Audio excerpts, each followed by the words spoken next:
Alright, so what we're going to go over today, we're going over virtual reality versus augmented reality. We're not going to do a deep dive, just the basic stuff before we get into how it really works. Alright?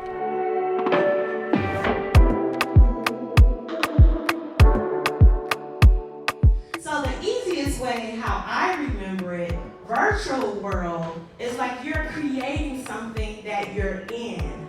The augmented world, you're actually in a real life setting, and both of them are using technology to enhance, well, especially augmented, to enhance the world around us to make everything easier for us. Okay? So you're going to create your own virtual world. Jimmy like, yes, good job.